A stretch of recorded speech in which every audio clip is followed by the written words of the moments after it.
विद्यार्थी मित्रांनो, मागील व्हिडिओमध्ये आपण घनमूळ काढण्याची ट्रिक या ठिकाणी पाहिली. घनमूळ काढण्याच्या टाईपमध्ये आपण या ठिकाणी शेवटून शून्याचे तीनचे जे गट आहेत ते तीनच्या पटीत येतात आणि त्या संख्येचं घनमूळ कसं काढायचं हे आपण पाहत आहोत. या व्हिडिओमध्ये या ठिकाणी आपण काही उदाहरणं या ठिकाणी पाहणार आहोत. पाहूयात या ठिकाणी पहिलं उदाहरण. या ठिकाणी घनमुळामध्ये 1728, त्याच्यावर या ठिकाणी किती शून्य दिलेले आहेत? 6 शून्य दिलेले आहेत. लक्षात घ्या, या संख्येचं आपल्याला काय करायचं आहे? घनमूळ काढायचं आहे. घनमूळ काढताना सांगितलं की ज्यावेळेस शून्याचे तीनचे गट पटीमध्ये येतात त्यावेळेस काय करायचं? किती गट आलेले आहेत ते पटकन मोजून घ्या. हा एक गट, हा एक गट. किती गट आलेले आहेत? 2 गट आलेले आहेत. काय करायचे? 2 गट आले, 2 शून्य देऊन टाका. 1 2. पुढे चला. आता संख्या कोणती यायची ना तिथे? किती आहे संख्या? 1728. आता इथं काय करायचं? इथं परत 3चा गट करायचा आहे. इथं पहिला गट आला 728चा आणि राहिलेली संख्या किती आहे? 1. आपण पहिल्या प्रकारामध्ये किंवा पहिल्या टाईपमध्ये जे या ठिकाणी घनमूळ काढलेले आहेत त्याच पद्धतीने या संख्येचं घनमूळ काढायचं आहे. इथं 728 आहे पहिला गट. याच्यामध्ये एकक स्थानचा अंक सांगा किती आहे? 8 आहे. आपल्याला माहिती आहे ज्यावेळेस एकक स्थानी 8 येतो त्यावेळेस आपण काय घेतो? पाय ठिकाणी एकक स्थानी 8 आले की आपण काय घेणार? 2 घेणार. मग लिहून टाका या ठिकाणी 2 लिहिलं. आता पुढे चला. शेवटचा अंक कोणता राहिला इथे? 1.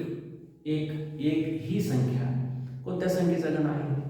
1 चाच गण आहे. लिहून टाका 1. पहा या ठिकाणी आपलं जे घनमूळ आहे ते किती आलेलं आहे?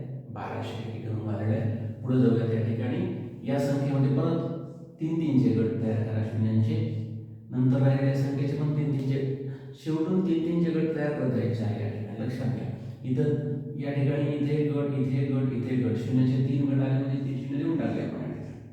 आता लक्षामध्ये नंतर काय करायचंय? 261 हा गट आणि नंतर 9चा एक गट झाला. 261 मध्ये एकक स्थानी कोणता अंक आला? 1 आला. मग 1 आल्यावर आपण काय लिहितो? डायरेक्ट 1 लिहितो. मग या ठिकाणी लिहिला 1. नंतर राहिला 9. 9 ही संख्या, 9 ही संख्या पूर्ण घन आहे. कोणत्या संख्येचा घन आहे माहिती आहे आपल्याला? कोणत्या संख्येचा आहे? 3चा. म्हणजे या ठिकाणी या संख्येचं घनमूळ आलं 3100. पुढे जाऊया. त्या ठिकाणी या संख्येचं घनमूळ आपल्याला काढायचं आहे. 3चे गट तयार करा. केले. किती शून्यांचे गट आले? 3चे 2 शून्य देऊन टाका.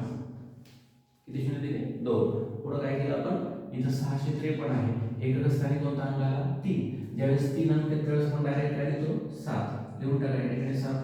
त्याच्यानंतर पुढे चला. इथं 50 आहे. 50 ही संख्या जी आहे पूर्ण नाही आहे. 50 या संख्येच्या अगोदर येणारी पूर्ण घनसंख्या सांगा.